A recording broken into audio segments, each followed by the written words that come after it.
సరిగ్గా 10 ఏళ్ల కిందట అంతా చీకటి, గాఢాంధకారం, దారంతా గతకలు, కానీ ధైర్యం అనే కవచం ఉంది అని ఈ రోజు పవన్ కళ్యాణ్ గారు తన స్పీచ్ ని స్టార్ట్ చేశారు. ఒక మంచి మనిషి, మనసున్న మనిషి, మధ్య తరగతి మనిషిని, పేద బడుగు బలహీన వర్గాలకి మంచి చేయాలన్న ఒక తపనతో ప్రజా శ్రేయస్సు కోసం నిరంతరం ఆలోచించే మన నాయకుడు, మన గుండె చప్పుడు, మన ధైర్యం, మనకి పోరాటాన్ని నేర్పిన మన పవన్ కళ్యాణ్ గారి కోసం మనందరం కూడా కష్టపడి పనిచేయాలి. జనసేన పార్టీ 10 ఏళ్లుగా తన భుజస్కంధాల మీద నిరంతరం పోరాటం చేస్తూ వైసీపీ గుండెల్లో గుబిలు పుట్టిస్తూ భయపెడుతూ తనకొక్క సీటు రాకపోయినా కూడా వాళ్ళని నిరంతరం కూడా ప్రజల గురించి ఆలోచించేటట్టు చేస్తున్న ఏకైక వ్యక్తి కొణిదెల పవన్ కళ్యాణ్ గారు. ఆయనకి కావాల్సింది ప్రజల శ్రేయస్సు, ప్రజల బాగోగులు, ప్రజలు ఆర్థికంగా స్థిరపడాలి, ప్రాంతం బాగుపడాలి, రాష్ట్రం బాగుపడాలని. మళ్ళీ వైసీపీ ప్రభుత్వం వస్తే పేద ప్రజలు ఎంత అవస్థలు పడుతున్నారో ఈ రోజు రాష్ట్రాన్ని ఈ వైసీపీ ప్రభుత్వం, ఆ పాలకులు ఎలా అమ్ముకొని తింటున్నారో ఆలోచించి ఎన్నో త్యాగాలు, ఎన్నో ఆలోచనలు, ఎన్నో వ్యూహాలు చేసి జనసేన, తెలుగుదేశం, బీజేపీ 3 పార్టీల నాయకుల్ని కలిపి రాష్ట్రం కోసం ఆలోచించమని చెప్పి ఒక పొత్తు ఏర్పరిచిన మహానుభావుడు కొణిదెల పవన్ కళ్యాణ్ గారు. ఈ రోజు కళ్యాణ్ బాబు సీఎం కావాలని చాలా మంది అనుకుంటున్నారు. ఆయన ఒకటే చెప్తున్నారు, నాకు కావలసిన పదవులు కాదు, నాకు కావలసింది ప్రజల తాలూకా మంచి. ఇక్కడికి వచ్చేసిన ప్రతి జనసేన నాయకుడికి, ప్రతి జన సైనికుడికి, వీర మహిళలకి, అలాగే నెల్లిమర్ల నియోజకవర్గ ప్రజలందరికీ కూడా జనసేన పార్టీ 11వ ఆవిర్భావ దినోత్సవ శుభాకాంక్షలు. మీ అందరికీ కూడా నేను ఒక్కటే చెప్తున్నాను, ఈ వైఎస్ఆర్సీపీ పార్టీ 2019 ఎన్నికల ముందర వచ్చి వాడవాడలా తిరిగి పాదయాత్ర చేసి రకరకాల వాగ్దానాలు చేసి ఖచ్చితంగా మీ అందరినీ మోసం చేసిందా? అవునా కాదా? అడుగున్న మహిళలందరినీ అడుగుతున్నాను, అవునా కాదా? మనం 2019 నుంచి 24 దాకా బతికాం, అంతే తప్పించి ఖచ్చితంగా రాష్ట్రం అభివృద్ధి చెందలేదు. ఈ రోజు 2024లో మనం వెనక్కి తిరిగి చూస్తే రాష్ట్రంలో ఎక్కడ రోడ్లు లేవు, కాలువలు లేవు, పారిశుద్ధ్య లోపం, వీధి దీపాలు లేవు. కానీ పంచాయతీ నిధులన్నీ కూడా పక్కతో పట్టేశాయి. ఏమవుతున్నాయో తెలియవు. పంచాయతీలో ఉన్న సర్పంచ్కి కూడా కనీస అధికారం లేకుండా చేసేసారు. సర్పంచ్ అనే నాయకుడిని ప్రజలకు ఏమైనా సేవ చేయడానికి ప్రజలంతా కలిపి ఎన్నుకుంటే ఆ నాయకుడిని కూడా చేతిలో చిల్లిగవ్వ లేకుండా పక్కన పెట్టారు, లేకపోతే దోచుకోమంటున్నారు. కాబట్టి ఈ వ్యవస్థ మారాలి. ఇంకొక ముఖ్య విషయం ఏంటంటే, ప్రభుత్వం మారితే జగన్మోహన్ రెడ్డి మీరు ఎన్నుకోకపోతే సంక్షేమం ఆగిపోతుందని ఈ నాయకులు ప్రచారం చేస్తున్నారు. దాన్ని మీరు నమ్ముతారా? ఖచ్చితంగా నమ్మకండి, ఖచ్చితంగా నమ్మకండి.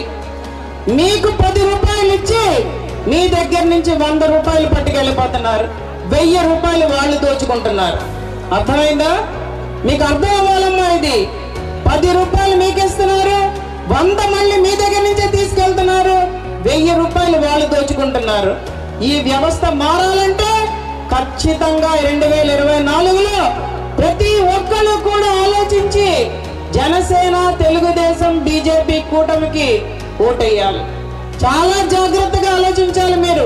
మన నియోజకవర్గంలో జనసేన పార్టీ తరఫున నేను ఉమ్మడి అభ్యర్థిగా పోటీ చేస్తున్నాను కాబట్టి జనసేన గుర్తు గాజు గ్లాసుకి మీరు ఓటేయాలి. తెలుగుదేశం పార్టీ అభ్యర్థి పోటీ చేస్తే సైకిల్ గుర్తుకు ఓటేయాలి. మన నియోజకవర్గంలో సైకిల్ ఉండదు, గాజు గ్లాసు మాత్రమే ఉంటుంది.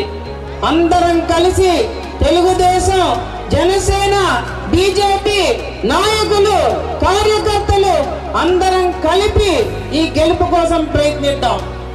నేను ఒకటే చెప్తాను మీకు, ఉద్యోగాలు ఇస్తానన్నాడు, ప్రతి ఏడాది జాబ్ క్యాలెండర్ పెడతానన్నాడు. ఇచ్చాడా మీ బిడ్డలకు ఉద్యోగాలు? ఇచ్చాడా? ఇవ్వలేదు. మోసం, దగ, కుట్ర.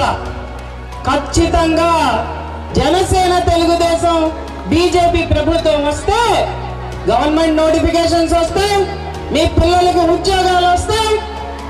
అలాగే మన నియోజకవర్గంలో పరిశ్రమలు తీసుకొచ్చి అందులో మహిళని, యువతని మమేకం చేస్తూ ముఖ్యంగా డ్వాక్రా మహిళలకు అండగా ఉంటూ 30,000 నుంచి 40,000 ఉద్యోగాలు తీసుకొస్తానని నేను మీకు మాటిస్తున్నాను. ఇక రెండో విషయం, మన నియోజకవర్గంలో ఏ ఊరు వెళ్ళినా, ఏ ప్రాంతానికి వెళ్ళినా మహిళలు అడుగుతున్నది ఒక్కటే, మాకు మంచినీరు ఇవ్వండి అమ్మా. కుళాయిలు లేవు, నీరు ఎప్పుడు వస్తుందో తెలియదు, వచ్చిన నీరు కూడా కలుషితం నీరు వస్తున్నది మాకు, లేకపోతే ఉప్పు నీరు వస్తున్నది. ఖచ్చితంగా మన నియోజకవర్గంలో నీటి సమస్య తారాస్థాయికి వెళ్ళిపోయింది.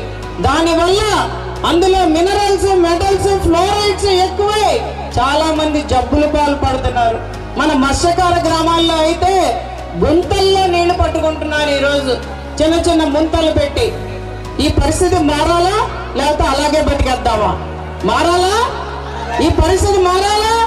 మహిళలందరినీ అడుగుతున్నాను, ఖచ్చితంగా నేను మార్చి చూపిస్తాను. మీరు నాకు అవకాశం ఇచ్చిన, నన్ను గెలిపించిన ఏడాది లోపు మన నియోజకవర్గంలో నీటి సమస్య లేకుండా నేను చూసుకుంటాను. ఖచ్చితంగా ప్రతి ఇంటికి కుళాయి రావాలి, కుళాయి నుంచి 24 గంటలు రక్షిత మంచినీరు రావాలి. అది నేను చేసి చూపిస్తాను. అలాగే మురుగు కావాలని నిర్ణయించుకుందాం, రోడ్డు వ్యవస్థని బాగు చేసుకుందాం, మంచి ప్రభుత్వంతో ముందుకెళ్దాం. ఇంకా మూడోది, జగనన్న కాలనీలు. అమ్మా, ఇక్కడ వచ్చిన వాళ్ళందరినీ అడుగుతున్నాను నేను, పేదవాళ్ళకి ఇల్లు వచ్చాయా? రాలేదు. అయిన వాళ్ళకే వచ్చాయి, భూములు ఉన్న వాళ్ళకే వచ్చాయి. పేదవాళ్ళకైతే ఖచ్చితంగా ఇల్లు రాలేదు, వాళ్ళు కట్టుకోలేదు, కట్టుకోలేపారు. ఆయనేమో 415 కోట్లు పెట్టి ఒక ప్యాలెస్ కట్టుకున్నాడు. పేదవాళ్ళకి ఇల్లు కట్టుకోవడానికి ఎంత ఇచ్చాడు? 1,80,000. ఇసుక ఫ్రీగా ఇస్తానన్నాడు, ఇచ్చాడా? సిమెంట్ తక్కువ ధరకి ఇస్తానన్నాడు, ఇచ్చాడా? ఇవ్వలే. స్టీల్ ఇస్తానన్నాడు, ఇవ్వలే. కనీసం జగనన్న కాలనీల్లో ఇళ్ల పట్టాలైనా సరిగ్గా ఇచ్చాడా? అది ఇవ్వలేదు. పచ్చి మోసం, దగ. ప్రతి నవరత్నం వెనకాతల కోట్ల కొద్ది దోపిడీ ఉందని మీరందరూ గ్రహించండి. ప్రతి నవరత్నం వెనకాతల మీకు సంక్షేమం అని చెప్తూ ఆ ముసుగులో వీళ్ళు రకరకాల మోసాలు చేస్తున్నారు, దగా చేస్తున్నారు, కుట్ర చేస్తున్నారు. మిమ్మల్ని అందరినీ కూడా వెర్రి వెధవల్ని చేసి వాళ్ళు దోచుకుంటున్నారు. ఇప్పుడు మళ్ళీ ఎలక్షన్ వచ్చినప్పుడు మిమ్మల్ని అందరినీ మోసం చేయడానికి ఇంకొకసారి రెడీ అవుతున్నారు. అదేంటది? మీ ఓటుకి నోట్ ఇస్తారు. ఆ నోట్ ఎంతైనా ఇస్తాం, మాకే ఓటు వేయండి అని మళ్ళీ అడుగుతారు. మరొక్కసారి మోసపోవడానికి మీ అందరూ సిద్ధపడుతున్నారా? సిద్ధపడకండి. ఈ రోజు మనం ఈ సభ ఏర్పాటు చేసుకోవడానికి ముఖ్య కారణం మన ఆవిర్భావ దినోత్సవం. ఈ ఆవిర్భావ దినోత్సవం రోజు అటు పవన్ కళ్యాణ్ గారి మాటగా, ఇటు నా మాటగా నేను ఒకటే చెప్తున్నాను, పేద ప్రజలు కోసం కట్టుబడి ఉంటాం. పేద ప్రజల అభివృద్ధి కోసం నిరంతరం కృషి చేస్తాం, పోరాడతాం, మీకు న్యాయం జరిగేటట్టు చూస్తాం. ఈ రోజు నేను చెప్తున్నాను, వికలాంగుల పెన్షన్ గురించి తీసుకుంటే అది ఇంకొక మోసం. వికలాంగులకి సదరన్ సర్టిఫికెట్ రాకుండా డిజిటల్ అసిస్టెన్స్ ఎంత తిప్పుతున్నారో నాకు తెలుసు. ఎవ్వరికి సదరన్ సర్టిఫికెట్ రావట్లేదు. వాళ్ళు వెళ్ళి మాలాంటి వాళ్ళు పోరాడి వాళ్ళకి సదరన్ సర్టిఫికెట్లు ఇస్తే డాక్టర్లు పర్సంటేజీలు తగ్గించేస్తున్నారు. పర్సంటేజీలు ఎందుకు తగ్గిస్తున్నారు? తక్కువ డబ్బులు ఇవ్వాలని. ఎక్కువ పర్సంటేజ్ ఉంటే ఎక్కువ డబ్బులు ఇవ్వాలి. పెన్షన్లు కూడా ఈరోజు అలాగే తయారయ్యాయి. పేదవాళ్ళకి పెన్షన్లు అని చెప్పిన ఈ వ్యక్తి చాలా మంది పెన్షన్లు తీసేస్తున్నాడు. నేను అన్ని ఊళ్ళు తిరుగుతున్నాను, అందరితో మాట్లాడుతున్నాను, ప్రతి గడప ఎక్కుతున్నాను, ప్రతి ప్రాంతంలో అడుగుతున్నాను. ప్రతి ఒక్కళ్ళు చెప్తున్నది ఒక్కటే, మా పెన్షన్ ఎందుకు తీసాడో తెలియదు తల్లి, మాకు సెంటు భూమి కూడా లేదు. సెంటున్నర భూమి ఇస్తానని జగనన్న కాలనీలో చెప్పి మీ దగ్గరున్న సెంటు భూమి కూడా ఆయన లాక్కున్నాడమ్మా. మీకు అది అర్థం కావట్లేదు తల్లి, మీకు అది అర్థం కావట్లేదు. ఈరోజు మనం ఎంత బీద పరిస్థితికి వెళ్ళిపోయామంటే, ఎంత నిరాశకి వెళ్ళిపోయామంటే, ఎవరొచ్చినా ఒకటే, మాకు న్యాయం జరగదు. ఎందుకంటే ఒక ఉద్యోగం కావాలంటే డబ్బులు ఎరచూపాలి, ఒక జాబ్ కార్డు రావాలంటే డబ్బులు ఎరచూపాలి, ఒక జగనన్న ఇళ్ల కాలనీ పట్టా రావాలంటే డబ్బులు ఎరచూపాలి, ఒక బిల్లు పాస్ అవ్వాలంటే డబ్బులు ఎరచూపాలి. ఎక్కడ చూసినా అవినీతి రాజ్యం ఏలుతున్నది. కాబట్టి మిమ్మల్ని అందరినీ అడుగుతున్నది నేను ఒక్కటే, ఈ పరిస్థితిని మనం మార్చుకోవాలంటే 2024లో ఇక్కడ కూర్చున్న ప్రతి ఒక్కళ్ళు కూడా ఒక జన సైనికుడై, ఒక వీర మహిళై ప్రజలకు అవగాహన కల్పించండి. చాలా మంది ఇంకా మోసపోతున్నారు. జగన్మోహన్ రెడ్డి అతని ప్రభుత్వం వెళ్ళిపోతే సంక్షేమం రాదనుకుంటున్నారు. వస్తుందని చెప్పండి. ఎన్టీ రామారావు గారు ఉన్నప్పుడు సంక్షేమం రాలేదా? చంద్రబాబు నాయుడు గారు ఉన్నప్పుడు సంక్షేమం రాలేదా? కాంగ్రెస్ ప్రభుత్వం ఉన్నప్పుడు సంక్షేమం రాలేదా? ఈ జగన్మోహన్ రెడ్డి ఎందుకు కొత్తగా పెట్టానని చెప్పి ఇలాంటి నాటకాలన్నీ ఆడుతున్నాడో నాకైతే అర్థం కావట్లేదు. అమ్మ మీకు చెప్తున్నాను, ఈరోజు ఇక్కడ చాలా మంది మహిళలు ఉన్నారు. మా జన సైనికులందరూ కూడా అయితే ఖచ్చితంగా ఈసారి మారాలని కోరుకుంటున్నారు. ఎందుకంటే వాళ్ళందరిలో చాలా మంది నిరుద్యోగులు ఉన్నారు. వాళ్ళందరికీ నేను అండగా ఉంటానని, వాళ్ళకి ఉద్యోగ అవకాశాలు కల్పిస్తానన్న నమ్మకం ప్రతి ఒక్క జన సైనికుడిలో ఉంది. వాళ్ళని కన్న తల్లిదండ్రులు నేను ఒకటే అడుగుతున్నాను, ఎంతో కష్టపడి అప్పు చేసి మీ పిల్లల్ని చదివించుకుంటున్నారు. కానీ రాజకీయాలు వచ్చేసరికి తప్పుడు నాయకులకు ఎందుకమ్మా మీరు అధికారాన్ని అప్పచెప్తున్నారు? ఎందుకు మీ జీవితాన్ని నాశనం చేసుకుంటున్నారు? నాయకుడు అనేవాడు మీలో ఒకళ్ళలా ఉండాలి, మీతో ఉండాలి, మీకు న్యాయం చేయాలి, మీ సమస్యల మీద పోరాటం చేయాలి. ఆ నాయకుడు మొత్తం స్టేట్లోనే కాదు, మొత్తం నేషన్ లో కూడా, ఇండియాలో కూడా తీసుకుంటే ఒకే ఒక్కడు, ఆయనే మా కొణిదెల పవన్ కళ్యాణ్ గారు. జై పవన్ కళ్యాణ్!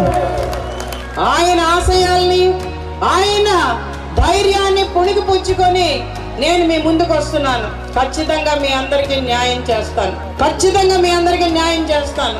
మీటింగ్కి వస్తే మనం శ్రద్ధగా వినాలి, ఆ మాటలు ఏంటన్నది ఆలకించాలి. అంతేగాని పక్కోళ్ళని తిట్టడం కాదమ్మా మీటింగ్ పెట్టడం. ఈ జగన్మోహన్ రెడ్డి అనే వ్యక్తి జనాలను తీసుకొస్తాడు, కూర్చోబెడతాడు, చంద్రబాబు నాయుడు గారిని, పవన్ కళ్యాణ్ గారిని తిడతాడు. ఎందుకో నాకు అర్థం కాదు. వ్యక్తిగత దోషం ఎందుకు, వ్యక్తిగతంగా మాట్లాడటం ఎందుకు అంటే భయపడుతున్నాడు, ఖచ్చితంగా భయపడుతున్నాడు. ఈసారి ప్రజలు సరి అయిన తీర్పు చెప్పడానికి ముందుకు వస్తున్నారని ఆయనకు అర్థమైపోయింది.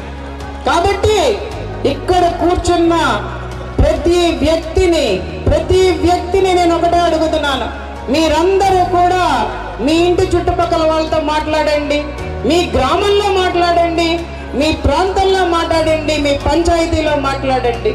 ఈ ఒక్కసారి ఒక మహిళకి, అవినీతి చేయని, అరాచకం చేయని ఒక విద్యావేత్తకి అవకాశం ఇద్దామని చెప్పి మీ ఇంటి ఆడబిడ్డగా నాకు ఒక్క అవకాశం ఇవ్వండి, ఒకే ఒక్క అవకాశం. మీ ఇంటి ఆడబిడ్డగా అడుగుతున్నాను తల్లి. మీ ఇంటి ఆడబిడ్డ అంటే ఖచ్చితంగా మీకు మంచి చేయడానికి ముందుకు వస్తున్న ఒక వ్యక్తిగా అడుగుతున్నాను. గాజు గ్లాసు గుర్తుకు ఓటేసి నెల్లిమల్ల నియోజకవర్గాన్ని, చరిత్రని తిరగరాయండి. అమ్మ నేను ఒకటి చెప్తున్నాను, ముక్కాన్లో ఇందిరమ్మ పథకాలని మోసం చేసిన వ్యక్తి బొడికొండ అప్పలనాయుడు. ఈ రోజు వాళ్ళకి ఇల్లు లేకపోవడానికి కారణం వాళ్ళ దగ్గర వేలుముద్రలు తీసుకొని వాళ్ళని అన్యాయం చేసిన వ్యక్తి బొడికొండ అప్పలనాయుడు. రామచంద్రపేట దగ్గర క్వారీ చేస్తూ ఆ చుట్టుపక్కల ప్రజలకు ఏ న్యాయం చేయకుండా ఖచ్చితంగా ప్రతి పిక్క తోలుకెళ్ళిపోతున్నాడు. ప్రతి పంచాయతీలో భూ కబ్జాలు, ప్రతి పంచాయతీలో చెరువు కబ్జాలు. జగనన్న కాలనీలన్నీ కూడా మోసమే. మన నియోజకవర్గంలో మాఫియా డాన్ అంటే బొడికొండ అప్పలనాయుడు. ఎవరిని అడిగినా అది చెప్తారు. ఇసుక మాఫియా, చంపావతి నది నీరు సామర్థ్యం ఈరోజు తగ్గిపోవడానికి కారణం ఇసుక తవ్వేస్తున్నారు. ఇసుక ఏమవుతున్నదో తెలీదు.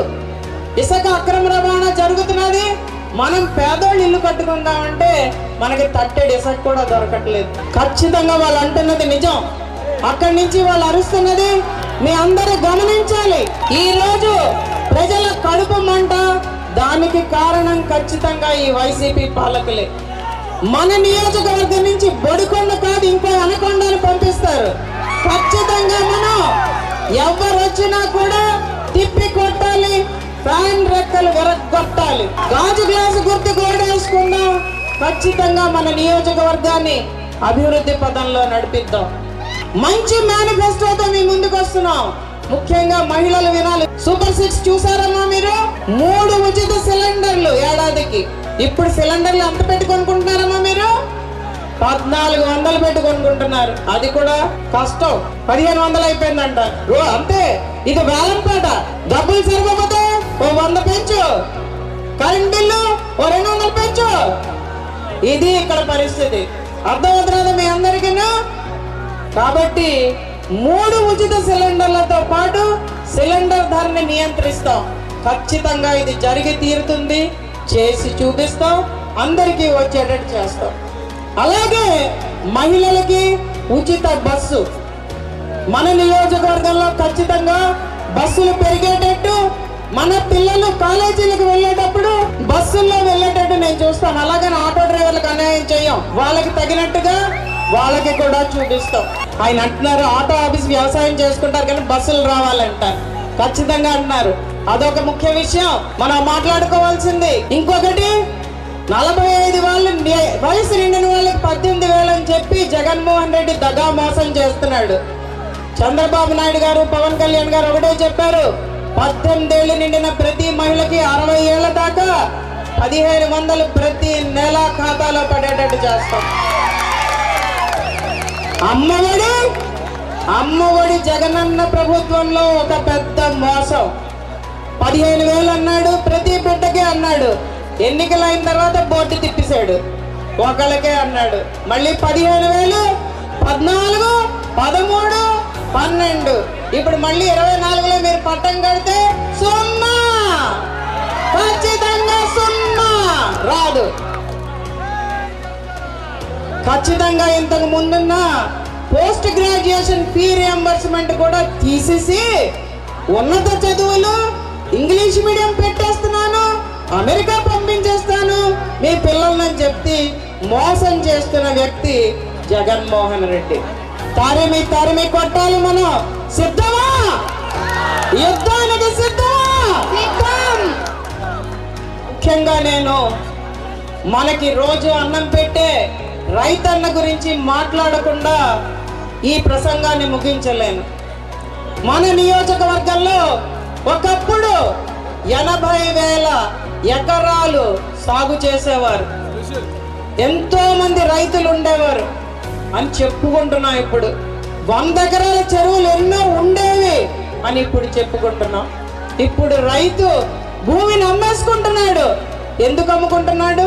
విత్తనాలు నాణ్యమైనవి దొరకట్లేదు, ఎరువులు దొరకట్లేదు, సబ్సిడీ అన్న మాటే లేదు. అలాగే పెట్టుబడి పెరిగిపోతున్నది, దిగుబడి రోజు రోజుకి తగ్గిపోతున్నది, భూసారం కూడా తగ్గిపోతున్నది. రైతు అనేవాడు తన బిడ్డ రైతు అవ్వాలని కోరుకోవట్లేదు. ఖచ్చితంగా భూమిని బీడి పెట్టేస్తున్నాడు ఈరోజు. ఎందుకంటే మనకి సాగునీరు లేదు. సాగునీటి కాలువలు ఏమైనా నీళ్లు వస్తున్నాయా? అస్సలు లేవు. తోటపల్లి కాలువ పడుకుంది. చంపావతిలో నదిలో నీరంతా కూడా ఇసుక తవ్వేయడం వల్ల డైరెక్ట్ గా సముద్రంలోకి వెళ్ళిపోతున్నది. అదే మన తాగునీరుకి సాగునీరుకి కూడా ప్రాబ్లం. రామతీర్థ సాగర్ పూర్తి చేసుకోవాలి ప్రాజెక్టు. ముంపు గ్రామాలైన ఏటి ఎకరం కోరాడుపేటకు మన అండగా నిలబడాలి. రామతీర్థ సాగర్ ప్రాజెక్ట్ పూర్తవుతే మనకి తాగునీరు సాగునీరు వస్తుంది. రైతు మళ్ళీ జరీ కండువా కప్పుకొని మీసం మెలేసి అధిక దిగుబడి తెచ్చుకునేటట్టుగా నేను చేస్తానని మీ అందరికి వాగ్దానం చేస్తున్నాను. ఇంకా యాదవులు, గొర్రెల కాపరులు, గొర్రెల్లో వినస్తాననుకుంటున్నాడు ఈ జగన్మోహన్ రెడ్డి. ఖచ్చితంగా మీకు అండగా నిలబడతాను. మీకు గొర్రె పిల్లలు నాణ్యమైన దొరికేటట్టు చేసే బాధ్యత నాది. అలాగే మీ గొర్రె పిల్లలకు బీమా ఉండేటట్టు చూసే బాధ్యత నాది. చదువుకున్న యాదవులందరికీ కూడా ఉద్యోగాలు వచ్చే బాధ్యత నేను తీసుకుంటాను.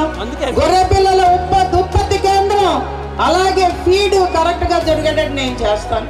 అలాగే మన పాడి పరిశ్రమ సబ్సిడీలో ఆవులు గేదెలు రావాలి, బీమా రావాలి.